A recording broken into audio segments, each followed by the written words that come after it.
NDA में लोक जनशक्ति party Ramvilas ने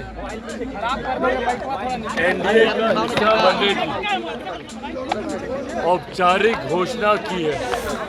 प्रधानमंत्री जी की, केंद्र सरकार की तमाम नीतियों को जनता तक पहुंचाना लोक जनशक्ति पार्टी रामविलास के हर एक कार्यकर्ता की प्राथमिकता रहेगी।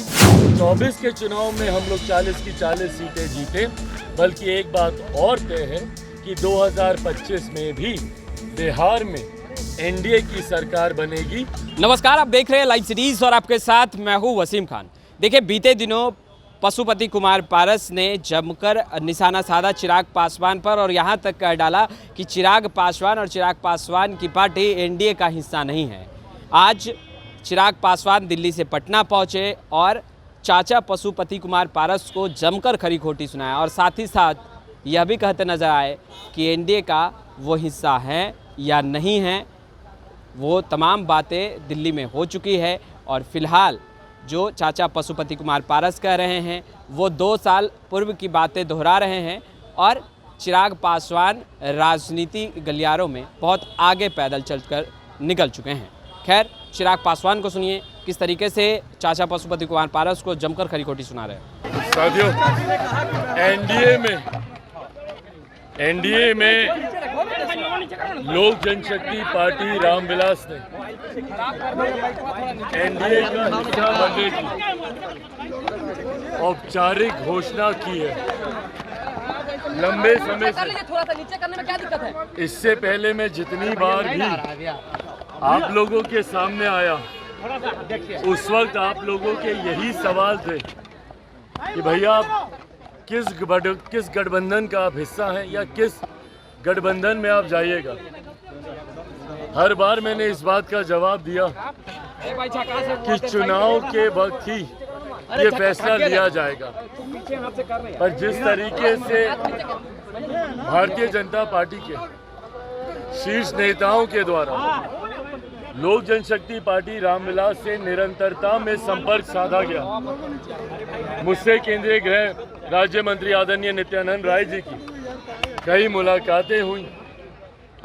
उन मुलाकातों में कई हम लोग की चिंताएं थी जिनको सम्मान दिया गया और उसके बाद केंद्रीय गृह मंत्री आदरणीय अमित शाह जी से मेरी मुलाकात हुई और उसके बाद भारतीय जनता पार्टी के राष्ट्रीय अध्यक्ष जेपी नड्डा जी से मुलाकात हुई। इन तमाम मुलाकातों में ना सिर्फ लोक जनशक्ति पार्टी रामविलास की जो चिंताएं थी उनको सम्मान दिया गया, बल्कि आने वाले 2024 और 2025 के चुनाव को लेकर भी रूपरेखा गठबंधन की तैयार की गई।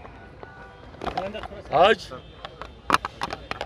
जब इस औपचारिक घोषणा को कर दिया गया है कि लोक जनशक्ति पार्टी रामविलास एनडीए का हिस्सा है, इसके पूर्व में भी आप ये जानते हैं कि जब हम लोग एनडीए से अलग भी हुए तब भी कभी हम लोग किसी दूसरे गठबंधन में हम लोग नहीं गए। लोक जनशक्ति पार्टी रामविलास ने 2020 का चुनाव अकेले लड़ना पसंद किया, पर दूसरे गठबंधन में अपने स्वार्थ के लिए, अपने सिद्धांतों से हम लोगों ने कभी कोई समझौता नहीं किया। और आज जब पुनः हम लोग एनडीए गठबंधन का हिस्सा बने हैं तो ये पूर्ण विश्वास के साथ मैं कहता हूँ कि जो परिणाम हम लोग के 2019 लोकसभा चुनाव के दौरान हम लोग को देखने को मिले थे, जहां 40 में से 39 सीटें एनडीए ने जीती थी, ये कहने में मुझे कहीं कोई शंका नहीं है कि इस बार 40 की 40 सीटें एनडीए गठबंधन जीतेगा। मुख्यमंत्री नीतीश कुमार जी को लेकर जो आक्रोश बिहार की जनता में है, उपचुनाव में हम लोग उन आक्रोशों को देख चुके हैं। गोपालगंज के परिणाम हो या कुर्नी के परिणाम हो, उस वक्त औपचारिक तौर पर एनडीए का हिस्सा ना होने के बावजूद हम लोगों ने भारतीय जनता पार्टी का हम लोगों ने समर्थन किया था और उन परिणामों में हमने देखा, even for that matter Mokama के परिणाम जिस तरीके से आए, ये दर्शाते हैं कि मुख्यमंत्री नीतीश कुमार जी जिस गठबंधन में रहेंगे उस गठबंधन को नुकसान ही होगा, नेगेटिव वोटिंग उस गठबंधन में होगी। देश में जहां एक तरफ मौजूदा प्रधानमंत्री आदरणीय नरेंद्र मोदी जी के पक्ष में, और ये बातें तब भी हम कहते थे जब हम एनडीए का हिस्सा हम नहीं थे। कई बार आप लोगों की तरफ से ये कहा गया कि भैया आप प्रधानमंत्री के बारे में कुछ नहीं बोलते, आप बीजेपी की तरफ आप सॉफ्ट कॉर्नर रखते हैं, क्योंकि वो विश्वास मेरे प्रधानमंत्री और उनकी नीतियों में हमेशा से रहा है। उनका समर्थन एनडीए से अलग होने के बाद भी हम लोगों ने किया था, तो अब तो हम लोग औपचारिक तौर पर एनडीए का हिस्सा हैं। प्रधानमंत्री जी की, केंद्र सरकार की तमाम नीतियों को जनता तक पहुंचाना लोक जनशक्ति पार्टी रामविलास के हर एक कार्यकर्ता की प्राथमिकता रहेगी, और इस बात को सुनिश्चित किया जाएगा कि ना सिर्फ 24 के चुनाव में हम लोग 40 की 40 सीटें जीते, बल्कि एक बात और तय है कि 2025 में भी बिहार में एनडीए की सरकार बनेगी। मुख्यमंत्री नीतीश कुमार जी संभवतः लोकसभा में ना तो ये खाता खोल पाएंगे, और 25 में पुनः इनके नेतृत्व में सरकार का बनना असंभव है। तो आपने सुना, चिराग पासवान को स्पष्ट रूप से कहते नजर आ रहे हैं कि चिराग पासवान एनडीए का हिस्सा हैं, उनकी पार्टी एनडीए का हिस्सा हैं, और अब जो भी निर्णय होगा वो एनडीए के शीर्ष नेतृत्व जो हैं वो लेंगे।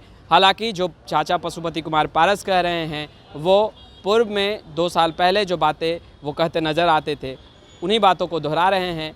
चिराग पासवान ये भी कहते नज़र आ रहे हैं कि अब वो रेस में बहुत आगे निकल चुके हैं। खैर, इस वीडियो में इतना ही। अब तक आपने हमारे चैनल को सब्सक्राइब नहीं किया, तुरंत सब्सक्राइब कर ले। आपका बहुत बहुत शुक्रिया।